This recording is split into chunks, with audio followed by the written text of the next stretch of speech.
You're welcome. It's time for Wellness Central, where we explore important topics in health and wellness.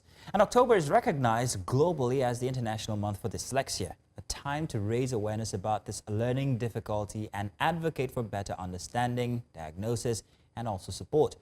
Now, dyslexia affects millions of people worldwide, including children and adults here in Nigeria especially. Despite its prevalence, there is still very limited awareness and support for those who live with dyslexia in the country.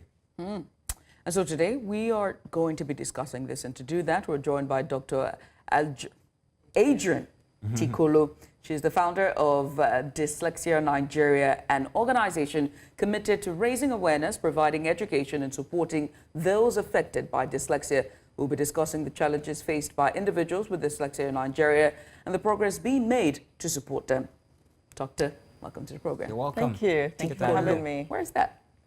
It's actually a Yoruba name. It's from Ondo State. Okay. Wow, interesting. That's beautiful. I never knew. Anyway, I know Koloko, and that's Delta. So yeah, There's there we go. also Dakolo. Dakolo as well. But Yeah. it just sounds the same, but it's not the same. Well, welcome to the program. Let's Thank get you so started, much. shall we? Just help our audience to understand, what exactly is dyslexia and how one can get dyslexia. What is dyslexia? Demystify it. Thank you. So dyslexia is a learning difference. It's a way the brain processes language, and it shows up as a difficulty with reading and writing and spelling. All those areas of language, so speech, spelling, writing, composition, comprehension, all of those areas, and sometimes memory and organization. But it also comes with strength. So the people would also have strength in other areas like problem solving, creativity, thinking outside the box and all of that. So it's some strength and some difficulty, but usually centered around language. So while you're trying to demystify it, does this also include, this is just letters, is it? Or does it include numbers as well? Well, it doesn't include numbers. So numbers is another type of learning difference. So you could have dyscalculia. So this is difficulty with. So dyslexia is difficulty with words, lexia word. Okay. Dyscalculia is difficulty with numbers. So there are also people that have dyscalculia, but they can co-occur. So you can have a difficulty with letters and numbers at the same time. And how exactly does it happen? Why does it happen? You say it's an individual thing, and you also refer to it as not a disability. So what exactly is it? So it's a difference. So imagine the way we all look different physically. We're also different in the ways that our brains process information. And so for those that have dyslexia, they're sort of like more right-brained. That's what I'll say. So the brain has two hemispheres, okay, two sides to it. And both sides are, used for different things. So some people are sort of tilt more towards the right side of the brain for processing language. And so that side of the brain is more creative, thinking outside the box, intuitive thinking and all of that. And the left side is more analytical, language processing, mathematics and things like that. So if you tend to use more of the right side of your brain, then you have a tendency to be more right brain and to do those things easier than those for the left side of the brain. It's largely inherited. Okay, it's a gene that you inherit from your parents or grandparents. So it has nothing to do with your ability, with your, Judith, help me out. When you're in school and you're not good at school or not good at... But that is some of the consequences of having dyslexia. It doesn't necessarily mean that you're not intelligent, does it? Oh, no. Dyslexia has nothing to do with intelligence. Right. So then how, I'm watching this from home, how our viewers, just watching as a parent, what are the signs, and even as an educator, what are the signs that you need to look out for to say, okay, maybe this child has dyslexia? I knew with a family member when the person kept mixing P for Q, the small letter P and Q, and whenever they'd write, that's why I was like, this is most likely dyslexia. But how should parents know? Thank you, and that's probably one of the signs. Now, dyslexia shows up slightly differently across the lifespan because it is who you are, it's inherited, so it could have different signs across the lifespan. But when the child is in preschool and nursery, you'd find that he has difficulty rhyming, so the nursery rhymes, have difficulty with that. He'll have difficulty with learning his alphabet and the alphabet signs. They'll have difficulty with, so marrying the sounds with the letters, that's the main difficulty you'd find. Sometimes they can be ambidextrous, so using the right hand and using the left hand at the same time. And then they would mix up the alphabets, okay, B's and D's. You have to stop now because it's like as if you're talking about someone I know who might be me. I don't know, because I'm ambidextrous. I used to switch my letters this way or that from a very young age, and I had difficulty with specific letters, specific sounds and letters. So is it something that you can go on to be cured of? Or is it something you live with your entire life? Right, so I wouldn't use the word cured because then it presupposes a disease. It's not. Okay. It's a state of being. So yes, you can alleviate, almost completely eliminate the difficulty that may come with it, but you cannot stop being dyslexic. The same way you can't change the color of your eyes, for instance. I'm sure that there's stigma with this and, just cultural norms that have plagued people who either, like you described, had issues, learning issues, and they've had issues trying to integrate into classroom and the system, and also had it difficult with teachers. What has it been like for your foundation, just raising awareness about this? It's been an uphill task, I have to say. A lot of teachers are unaware of the signs of dyslexia. That's a problem. Also parents, they don't know the signs. And so when a child is struggling, they're wondering, you're this smart, you're quite articulate, they're usually very good verbally, they're good communicators, but then you can't read, really. So you're either too playful, you're dumb, you're watching too much TV. There's always just distracted. Or you're distracted or all of that. So they're not providing the support. They don't know the signs. They're just labeling the child, So it's really been an uphill task. I'd visit some schools and the school owner would say, oh, no, we don't have any dyslexic individuals here. And dyslexia occurs 1 in 5 persons. Oh, wow, is that prevalent? 20% of any population is dyslexic. So why does it seem we're hiding it? Why does it seem we're running away? Why is that stigma, like Judith just referred to? Why is there that stigma? Because we also have a culture that says you're adolodo if you can't read. We have a society or a world that has equated intelligence to reading and learning to read. And so you want to hide away. I mean, you're with your peers, you can't read a simple book, a simple sentence. It's difficult. You're spelling and the spelling errors and all of it. Everybody wants to shy away. They don't want to be seen to be the one that is dumb. Everyone wants an intelligent child. My child is intelligent. My child is smart. What's the effect on the child who's being subjected to these, what do you call them? A lot of psychological, mental health issues, and that is why there's a huge connection between dyslexia and mental health. Because there's a lot of frustration, anger, there's juvenile delinquency. I mean, I need help, you don't know, you don't see it, you're not providing help. There's a lot of frustration.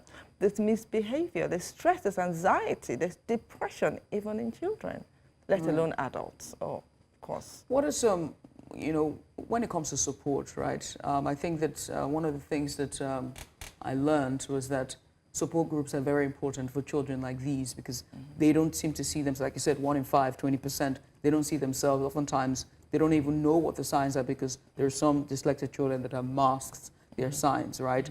And so, in your work, what has been the most difficult thing in terms of providing support, either for the families or for the children and for the schools? Well, the most difficult thing I've found is the lack of awareness with teachers, because teachers are the ones in the face of this in school. Right. So teachers are not trained, they're unaware, so they do not know how to support the child. And when the child does not receive support, the difficulties become even more. So that's the main thing. That if teachers were trained, imagine the impact one teacher would have on as many children. You're seeing this child every day, all the time. Half the time, the parents don't know what is going on anyway. So teachers not being trained, not being unaware is one of the main stumbling blocks. But beyond that, there's also the lack of resources, lack of awareness, that hinders all of that. So there are no ready available resources to support even teachers. Is it a case of lack of funding, or is it just a case of not even knowing? A lack of attention. It's not really knowing. I mean, you don't need, the most expensive resource to remediate dyslexia. You need to focus. You need to give one-on-one tuition in some cases. You need to pay attention. You know, you need to teach in a slightly different way. You need to differentiate. They're easy things to do, but you don't do that when you don't know it. You can't solve a problem you don't know exists. So let's talk about this remediation. Yeah. Exactly how does it, what form does it take? So usually would say schools should do a sort of universal screening. So identify those that are showing the signs of dyslexia already. And then this would mean you're doing phonological awareness training. So just one-on-one linking letters and sounds and doing those lessons is largely educational. You know, phonics training, you're doing some memory strategies, you're working around strategies with writing and comprehension. It's just really teaching the child at their pace with different materials, multi-sensory teaching. So when you identify the children, it's not a case of trying to help alleviate the issue, is it? It's changing your way or a means of teaching them. Absolutely. So it's not the kids now, it's actually the authority. It's never the kid. It's never the kid. Imagine you have a plant in a pot and the plant is withering. You'd never think it was the plant. You think, oh, is it the soil? Do I need to put more water? Should I take it out in the sun? It's always the environment around the plant. It's the same with the child. It's never the child. It's always the environment around the child, the type of teaching, the type of understanding, the resources you provide, the time that you use into it. Those are the important And when things. you propose these to schools, how do they take it when parents find out that their kids are dyslexic? How do you convince them that these are the methods to go with? I mean, every parent wants the best for their child. First, you need to prove that you understand what you're doing. You don't just tell a parent, well, your child isn't doing well in school, and you have no solution, you don't know what it is. So once you know what it is, you show parents the signs. I mean, look, you already said, this sounds like me. A parent would know his child. You tell them, we notice this, this, this. Yes, that sounds like my child. What are we going to do? So the school must be equipped with the knowledge. You must be aware. You must have basic training in understanding dyslexia and how to remediate. You must be ready to provide the resources and provide the environment, which is important. What if the parents are reluctant? Because that's a factor as well. Parents choosing, I rebuke it to my child in the mighty name of Jesus. I pray for you. You will be. There's always that as well. What you often get. I'm happy if parents pray. Prayer is good, but it's not going to work. In this instance, you need to take action. And like I said, if you tell parents the signs, they recognize that, yes, I've seen this in my child. And they're more open. But usually, I think what they kick against is when you're doing a universal screening. Why are you screening my child? I mean, my child has nothing. But we've seen some signs. But why are you screening I don't want to have anything to do with screening. Let's talk about, because we're pressed for time, let's talk about, the technological advancements that we've seen, right? And the place of dyslexia in Nigeria. What have you been doing? What is Dyslexia Nigeria been doing lately since its inception in just trying to address this? And have you been able to adopt technology in your strategy when it comes to remedying? Oh, absolutely. We used to have in-person trainings, for instance, for teachers, and would get inquiries from Kano, Kaduna, and places like that, and we just couldn't go there. So we had to adopt technology. And we do have a platform, learning platform now, where we have courses that teachers can take in their own time, for instance. There's also the provision of other assistive technologies, so reading pens that help. We do visit schools to talk about dyslexia, raise awareness. We do free screenings. This month we're having some free screening and free trainings. Like I said, there's some things that will help if government, for instance, provided the environment, but we're doing what we can. Right.